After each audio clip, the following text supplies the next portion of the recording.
Thank you, Assemblymember Anderson, for the great work that you do within the community. And as we work together, you're going to hear from a wealth of information, as he mentioned. We know that gun violence is something that is all across the country. We heard from the CBS News of all the different incidents, and the number 700 is such a high.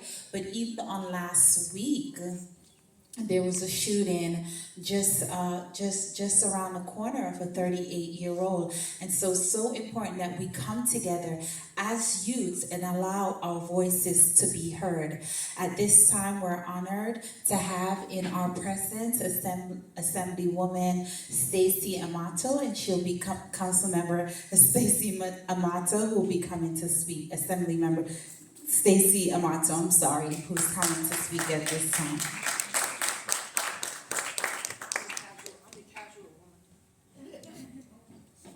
Perfect color. Good morning, thank you. Good afternoon, everybody. First, I'd like to thank my colleague, Assemblyman Khalil Anderson, for stamping my passport to let me in on this side. But I say that jokingly. We're a perfect example of this peninsula. Khalil and I share the peninsula as Assembly people. I have like the South End, he has a lot of the housing developments, and we've committed to work together, collaborate for the betterment of this peninsula. And that didn't come easy, and I think that's a real parallel to some of the conversations you might have today about conflict, about not getting along, or finding a common space with people. I am born, raised, and still raising my family on this peninsula. I lived 35 years on Mott Avenue and moved to the great uptown of 88th Street. So I know what it's like to live on this peninsula, Far Rock High School, 215, and I know what the challenges are as a young person. It doesn't change. Our conversations, my conversation as a 17-year-old is exactly your conversation. It's transportation, education, food, bad influences, good influences, healthcare challenges. I was raised by a single parent. Most of us are. Struggles. I was a latchkey kid, as they called. We didn't have phones to, as that contact with our parents. But you know what? We're here to say to you, by opening your voices, and I love the Voices for Change, and using your voice as a tool, but also using your ears to listen, there's the ability to change.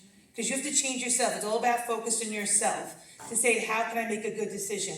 Or if I'm not making great decisions, are there resources to go to?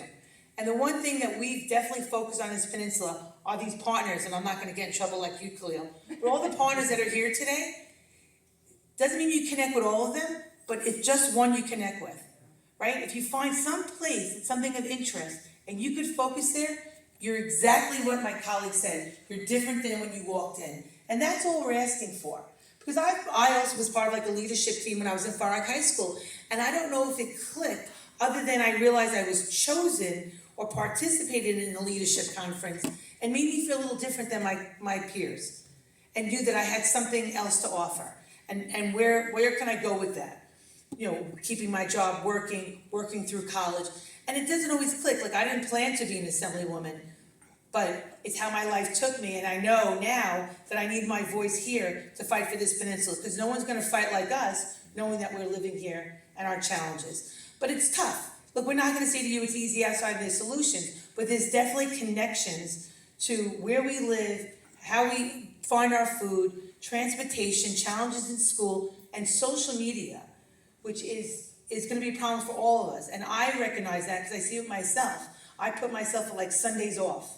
Like no phone on Sundays. Just need my brain to take to take a break. And only found that out by sort of identifying with an article that I read, that I needed to put my phone down. But anyway, I just want to thank you for the opportunity. I want to thank the Campaign for Hunger for the work they're doing in the community and bridging with other partners. Again, it's all connected, and it's just a great privilege that we could be here together and make sure that we are part of the change. We are very accessible. I'm on 96th Street. I'm giving out your address. The other Assemblyman's on 1931 Mott Avenue, and we're also there for any services you need, because maybe you're the person who speaks for your family, right? So if there's challenges that you have within the government, please make sure you reach out to us or any of the other folks here so that life can be a little smoother for you. And that's our goal for you. I want you to have the biggest and brightest and every opportunity afforded to you in this one community in our state and certainly our country. And that's our jobs for you, and that's my commitment to you. Again, thank you. I wish you great success at your conference today. Thanks.